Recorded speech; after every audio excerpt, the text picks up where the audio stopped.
L'Italie épinglée par la Commission européenne dans son rapport sur l'état de droit, les réactions à Rome par notre correspondante. L'Allemagne et le Royaume-Uni veulent resserrer leurs liens en matière de défense. Les deux pays membres de l'OTAN ont signé une déclaration commune à Berlin. Joe Biden s'explique après son retrait de la course à la présidentielle. Il affirme vouloir passer le flambeau à des voix plus jeunes. Netanyahou divise le Congrès américain. Des milliers de manifestants se sont rassemblés aux alentours du Capitole en soutien aux Palestiniens.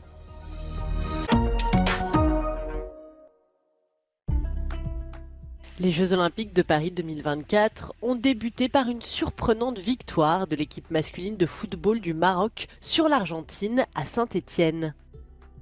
Les Marocains se sont imposés 2-1 après 2 heures d'interruption consécutive à des incidents et un but égalisateur argentin contesté et finalement annulé.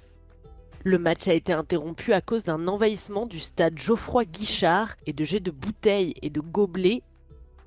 Le chaos a également entaché le premier match olympique d'Israël.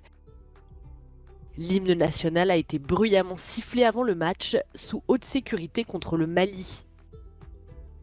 Autre résultat étonnant à Bordeaux, le Japon a écrasé le Paraguay 5-0.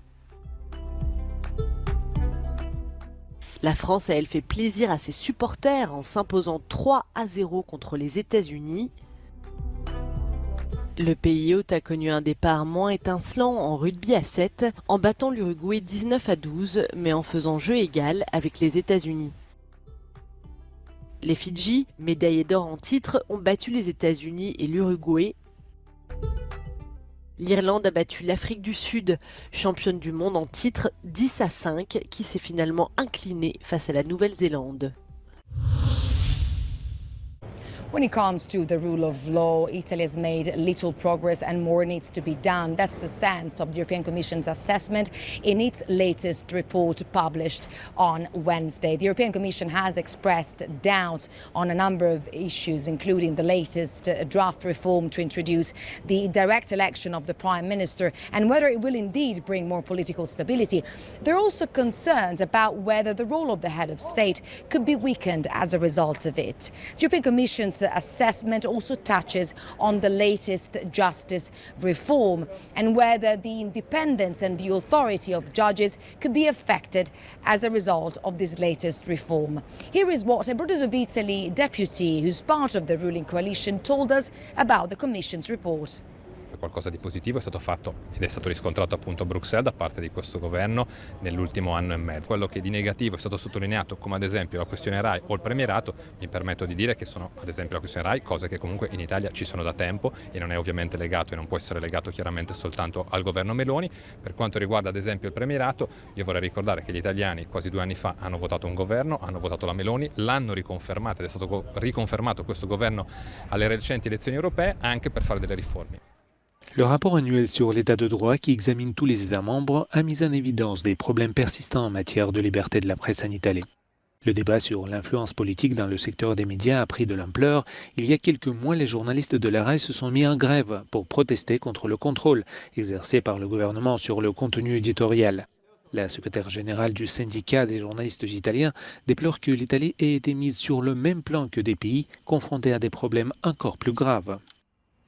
In Italia la libertà di informazione e il suo perimetro si stanno sempre più restringendo e questo è quello che noi abbiamo fatto presente negli ultimi mesi sia all'FJ sia alla Commissione europea con lettere, con richieste di missioni, con richieste di sopralluoghi, con tutto quello che potevamo mettere in campo per dire attenzione signori, in Italia la libertà di informazione sta svanendo. Mai come in questo caso c'è stata l'occupazione del servizio pubblico.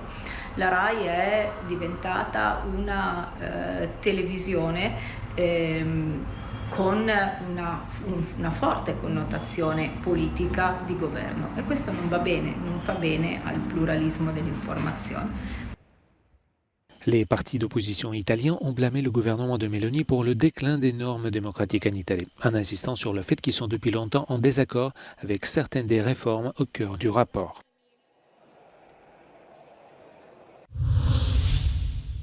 To me to this office. Resté silencieux depuis son retrait de la course à la présidentielle, Joe Biden s'est expliqué mercredi soir.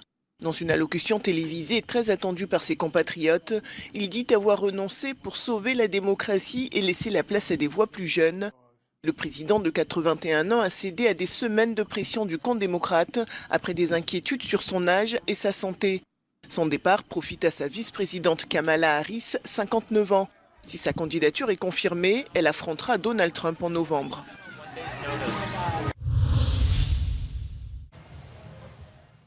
La présidentielle américaine se tiendra en novembre. Mais déjà, l'Europe se prépare à un éventuel second mandat de Donald Trump, en particulier l'Allemagne. Le retour du milliardaire à la Maison-Blanche pourrait affecter la plus grande économie de l'UE.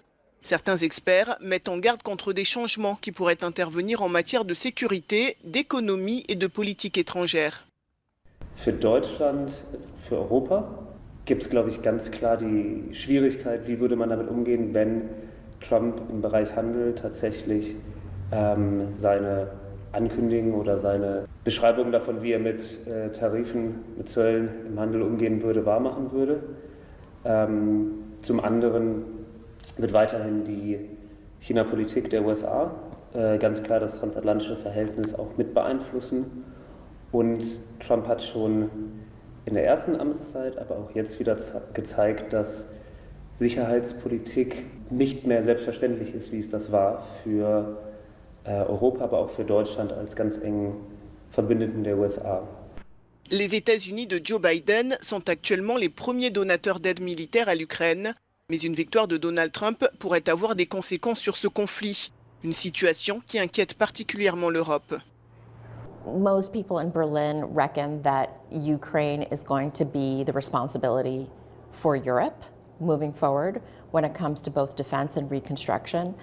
Obviously, it's important that the United States still plays a role, but most Europeans are betting that either administration is going to expect Europe to take the lead on Ukraine. Au-delà de ces déclarations, c'est l'imprévisibilité de Donald Trump qui inquiète. Whilst the German government has been preparing well behind the scene for a potential second Trump term, his unpredictability is still of concern.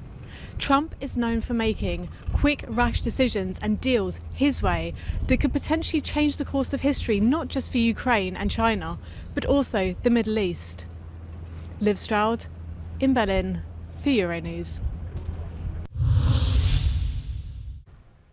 Pour sa première visite depuis sa nomination il y a quelques semaines, le ministre de la Défense britannique a choisi Berlin.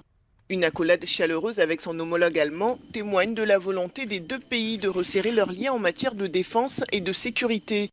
Berlin et Londres veulent une coopération plus étroite et pour ce faire, les deux partenaires ont signé une déclaration dans ce sens, présentée comme la première du genre entre alliés de l'OTAN. Wir wollen und wir müssen noch enger zusammenarbeiten.